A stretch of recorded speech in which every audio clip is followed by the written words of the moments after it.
Allez les amis, on est parti pour voir comment est-ce qu'on fait pour résoudre ce genre d'équation modulo n. Autrement dit, comment est-ce qu'on fait pour trouver l'inverse de 3 modulo 7. On se fait ça tout de suite, c'est extrêmement simple, c'est parti. Alors quand vous avez 3x congru à 2 modulo 7. Si c'était une égalité, si j'avais 3x égale 2, ça me prendrait vraiment une demi-seconde. Je multiplierais ici par un tiers, ici par un tiers. Le 3 et le 1 tiers se simplifieraient et j'aurais x égale 2 tiers. Autrement dit, je multiplierais le membre de gauche par l'inverse de 3, c'est-à-dire 1 tiers. C'est un truc qu'on dit tout le temps, l'inverse de 5 c'est 1 cinquième et ainsi de suite et ainsi de suite. Sauf qu'avec les modulos, j'ai pas le droit de faire ça. Pourtant, il existe ce qu'on appelle un inverse modulo 7. C'est-à-dire un nombre qui, quand je prends 3 et que je le multiplie par mon inverse, ça va me donner 1 modulo 7. Ce nombre-là, c'est l'inverse de 3 modulo 7. Et ce qui est cool, c'est que j'aurais plus qu'à prendre cette égalité, la multiplier par mon inverse ici, la multiplier par mon inverse ici, et j'aurai x congru à 2 fois mon inverse modulo 7, donc j'aurai la valeur de x. Question, comment je fais pour le trouver? Autre question, comment est-ce que je sais qu'il existe cet inverse? Est-ce que je sais qu'il existe? Eh ben, le théorème dit, si 3 et 7 sont premiers entre eux, c'est-à-dire sur leur PGCD, c'est 1, alors cet inverse, il existe. Au moins un inverse, on verra ça plus tard. Or, il se trouve que 3 est un nombre premier, 7 est un nombre premier, donc 3 et 7 sont premiers entre eux. Et deuxième bonne nouvelle, cet inverse, il est nécessairement plus petit que 7, vu qu'on travaille modulo 7. Ça veut dire que cet inverse, si je réfléchis bien, et c'est comme ça qu'on va le trouver, vraiment comme des paysans, c'est là qu'on va faire tous les cas possibles. Il vaut soit 0, soit 1, soit 2, soit 3, soit 4, soit 5, soit 6, et hop, soit 7. Et comment je vais le trouver? Je vais me dire, bon, si i est congru à 0 modulo 7, à quoi est congru 3i? Si i est congru à 1 modulo 7, à quoi est congru 3i? Et ainsi de suite, jusqu'à ce que là, ou là, j'obtienne un 1. Une fois que j'aurai obtenu un 1, j'aurai trouvé le nombre tel que 3i soit congru à 1 modulo 7. On s'y met, quand i est congru à 0 modulo 7, 3i c'est congru à 3 fois 0, 0 modulo 7. Donc c'est pas là. Quand i est congru à 1 modulo 7, 3i c'est congru à 3 fois 1, 3 modulo 7. Toujours pas 1.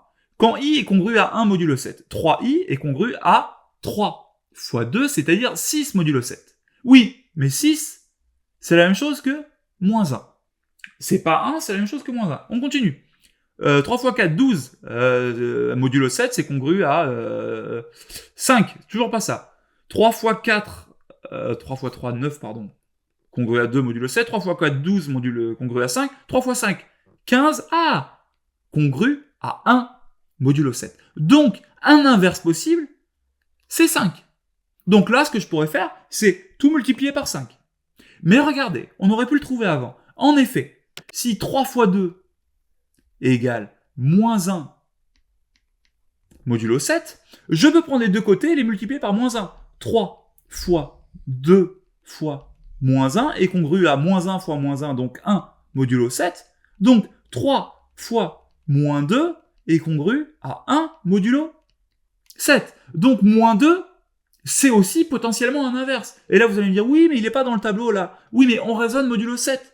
Donc, en fait, moins 2, c'est la même chose que moins 2 plus 7. Et moins 2 plus 7, c'est 5. Donc, on retrouve notre 5 qui est ici et qui est bien congru à 1 modulo 7. Donc, en fait, j'aurais pu le trouver plus rapidement ici. Si vous le sentez pas, c'est pas grave, vous faites tranquillement votre liste jusqu'à ce que vous trouviez votre inverse. Très bien, maintenant que j'ai mon inverse, je peux reprendre mon équation. Donc, je la réécris. Qu'est-ce que c'est que ça? Sorry. Donc, je réécris mon équation qui était 3x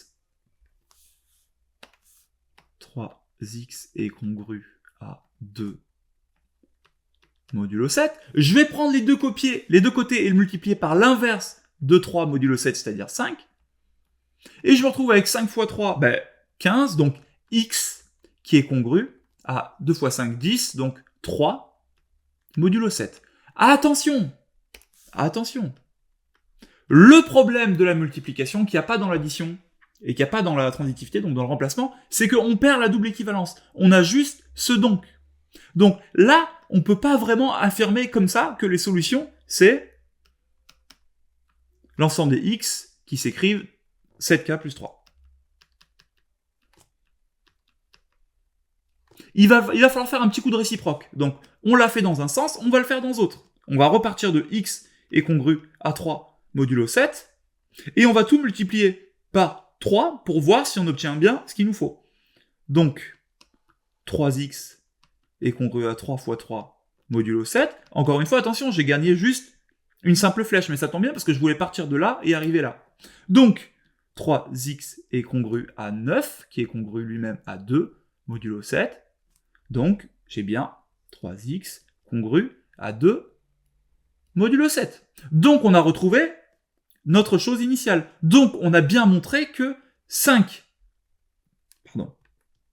3x congru à 2 modulo 7, c'était équivalent à x congru à 3 modulo 7. Donc, on peut confirmer que les solutions de cette équation, celle qu'on a au début, c'est l'équation de x congru à 3 modulo 7, et que ces solutions, c'est ça. Et c'est plié. Donc l'inverse, il vous permet vraiment d'avoir une égalité genre 3x congru à 2 et de la traiter presque comme si on bossait avec des réels. C'est-à-dire multiplier par quelque chose qui nous permet de virer le 3. Ce nombre-là qui nous permet de virer un 3 modulo 7, c'est l'inverse du nombre modulo 7. On vous a mis plein d'exercices en dessous. À vous de jouer, vous êtes des champions.